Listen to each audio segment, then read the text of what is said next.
Yeah, pretty bad. That's domestic as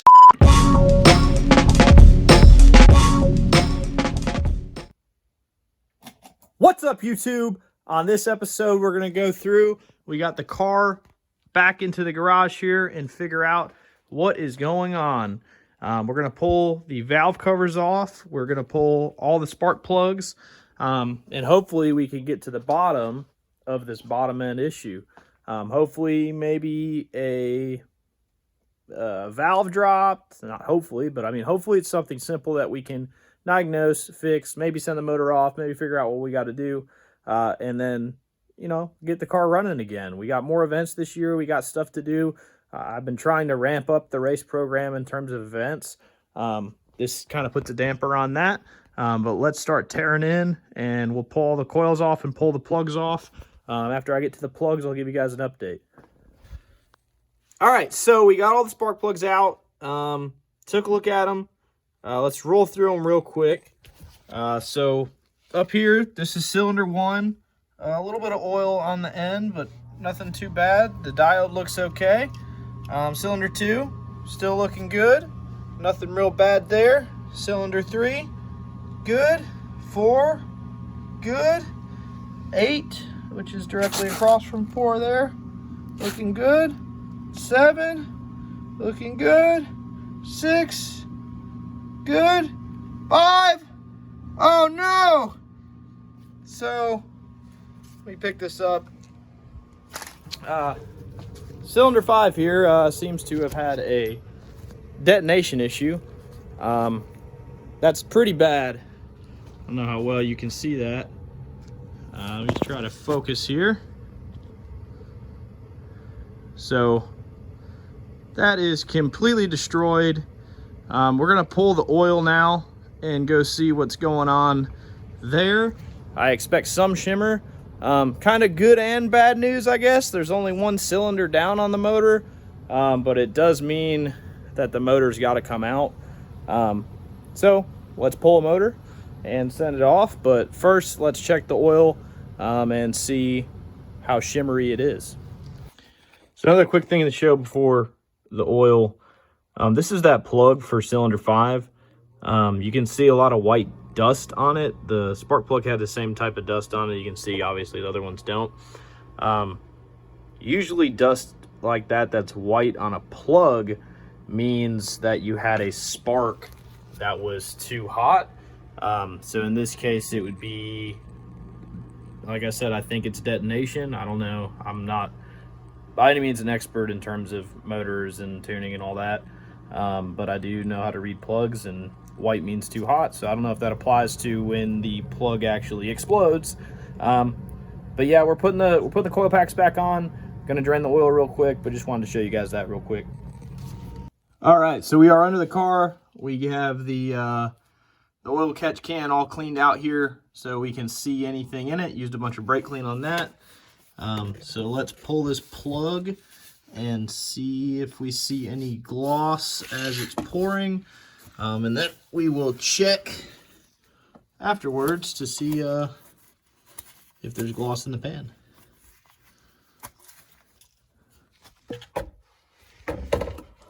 All right, so oil is coming out.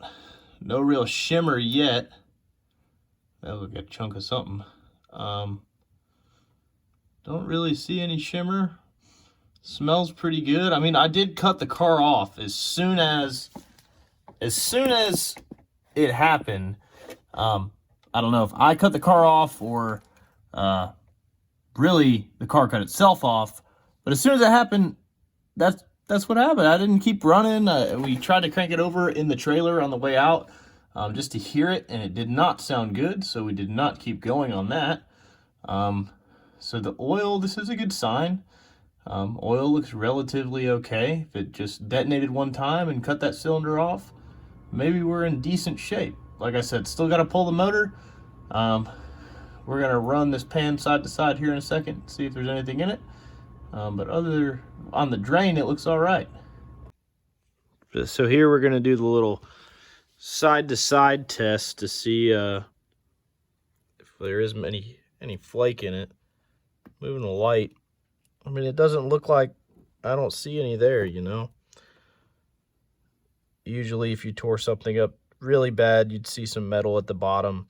It'd be shining back at you like glitter. But I've moved this a couple times now, shine the light in different angles.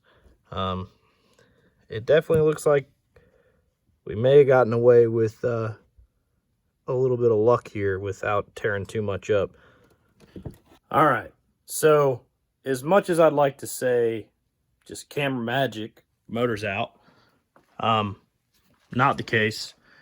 I'm trying to pull this thing with the header still on because that's the most efficient way to grab these motors. As you can see, there's long tubes on, so that makes doing that a little challenging. Oh, I had to take this bumper off. Don't worry about that. We'll put that back on.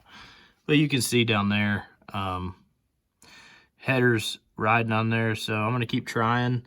Obviously the motor's cleared a lot. Now it's just a matter of tilting it correctly and getting it to come on out of there. So let's get this thing out without tripping. All backwards. Hopefully we can get this motor out, figure out what we're gonna do motor wise, and I don't know, go from there. All right, so update on what we're doing here. We got the motor out as you saw. We have pulled the motor with the transmission on it. Got half of the weight distributed on this tire here. The other half is on the crane. So now is the fun part. We get to pull the alternator, the coil packs, the supercharger off. Basically anything that we're going to salvage, if we're going to salvage and move over to another 4.6. And then the fun part is going to assess that side of the motor where cylinder 5 detonated to determine if the cam is salvageable, the valves, if anything else is of root cause of why this thing went pop on that cylinder. But that's pretty much it. Let's get this thing torn down and let's see what the damage is.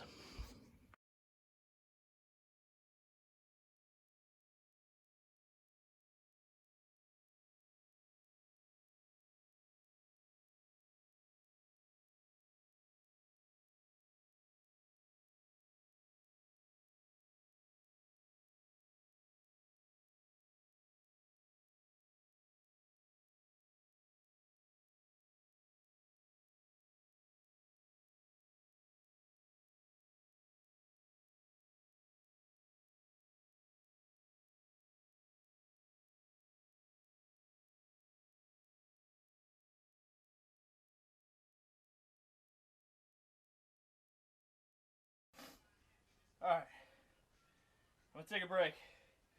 I'm gonna wrestle in it. All right, we got the boxing gloves, the thicker gloves, so we can pull this thing off. Let's do it.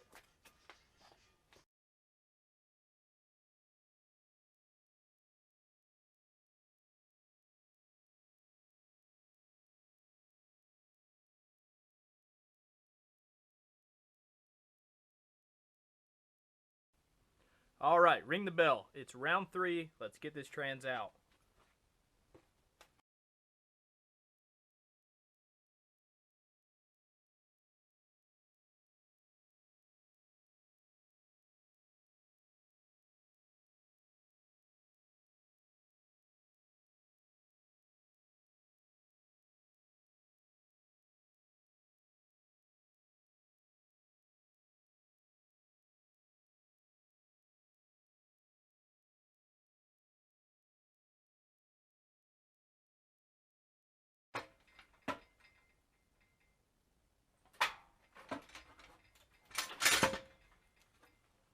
You gotta be shitting me. So, this little alignment plate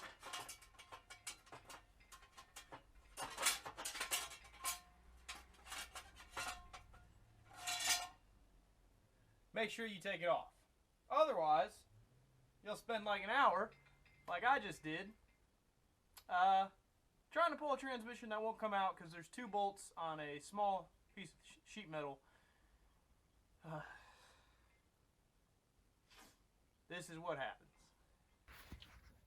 All right, so we got this passenger side valve cover off. It's the side where we had the detonation.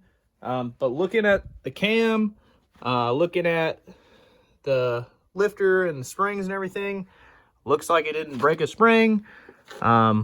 Everything looks to be good on this end.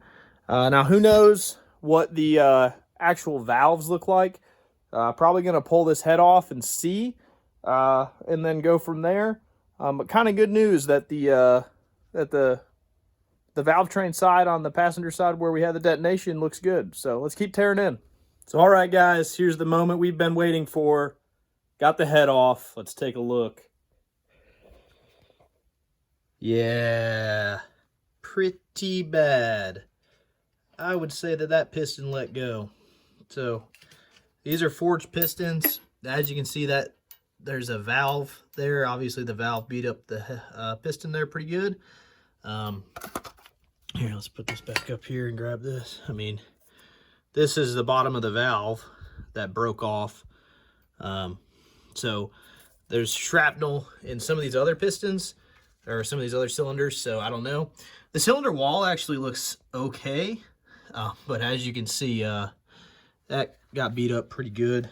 Let me flip over this head real quick and show you the bottom. All right, so that's the bottom of the head here. As you can see, pretty well cooked. Yeah, really no recovery on that one probably. Valves are beat, bottom of the head's beat. You can see over here, there's more shrapnel on this cylinder. You can see definitely, I mean, that's the spark plug hole. Like I said, that's where it exploded probably. Looks to be some more bits and pieces across the other cylinders, probably all in the oil pan. Pretty surprised actually that the oil pan looked as clean as it did. But that's gonna do it for this video. Some carnage, but you know, another day, another fun time. Now it's time to figure out what motor we're gonna put in this car and go racing again. My goal is to be out on the track 3 weeks from now. So let's slam this back together, get this motor out of here, and see what we can do. But for now, thank you guys for watching. Subscribe below. Tell your friends if you like the content here. And let's keep rolling. We got a long 2020. Thanks for watching.